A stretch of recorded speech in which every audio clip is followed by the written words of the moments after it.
Alrighty, hey YouTube. Today is October 19th, and I guess long story short, we had like a really weird cold period up here in the north of the United States, and then it got really hot again.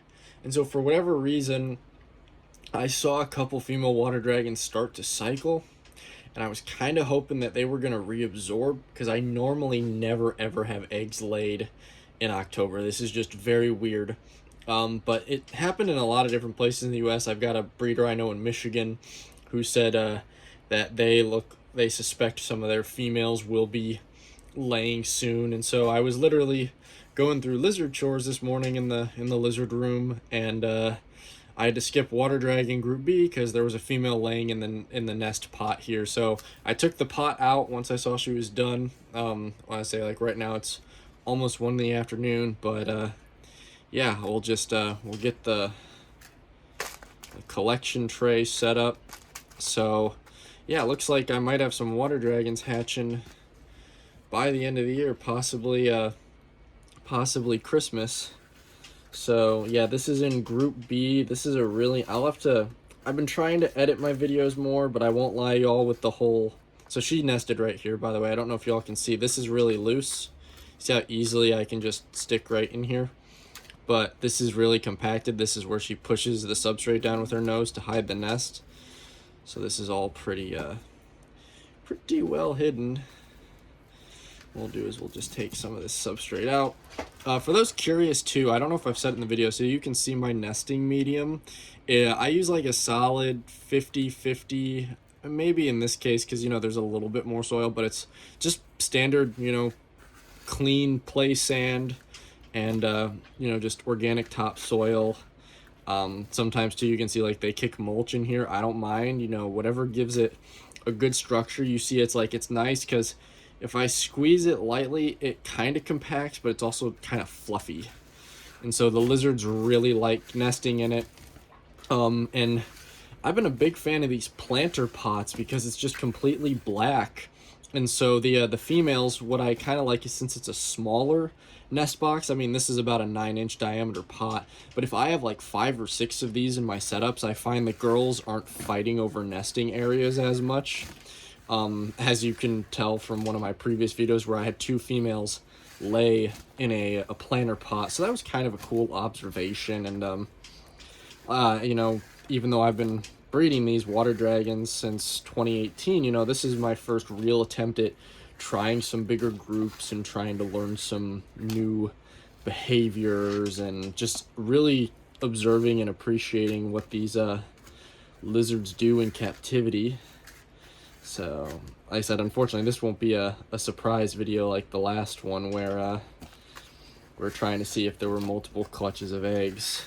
Sadly, I'll just share it in this update. Those eggs went bad.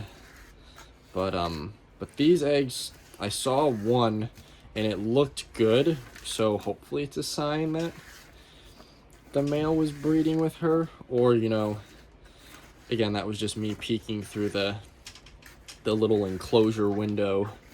I guess we won't know till we're digging them up, but as always, they lay at the bottom. They dig all the way down to the bottom.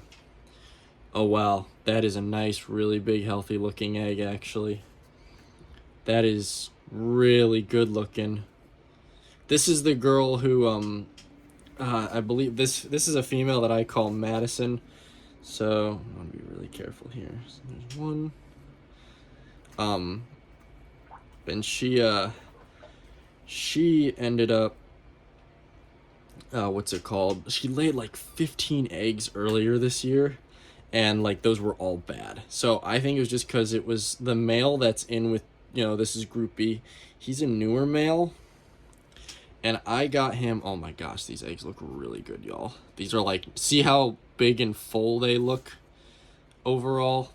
So I'm wondering if like when I got that male, he just, for whatever reason, did not, he just didn't adjust well, and so maybe he wasn't breeding, because I had a lot of eggs in Group B that went bad this year, and we'll talk about it more when I take the time to do my breeding update video.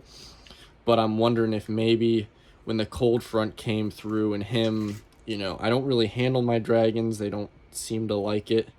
I think just with him choosing to you know, maybe take it easy. Wow, these are like, this is probably this has to be the best clutch she's laid ever with me.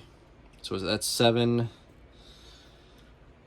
I'm hoping too, if it, you know, rings true, like, you know, I found that when I get bad clutches of eggs, they're usually smaller, like, or they're bigger, and I kind of like it when, you know, a female lays a smaller clutch of eggs, because it's sort of, I think, overall more energy put into each egg. It's like I'd rather have a clutch of, you know, 6 to 10 eggs versus 15. And it looks like she laid, what is that, 2, 4, 6, 8, 9 really good looking eggs. So yeah, we'll just double check the incubator, or the, not the incubator, the planter pot here. But yeah, look at that, y'all. 9 really good looking Chinese water dragon eggs, and we'll see if these hatch in December then. So thanks everybody for watching, and I hope you learned something and enjoyed the video. Take it easy.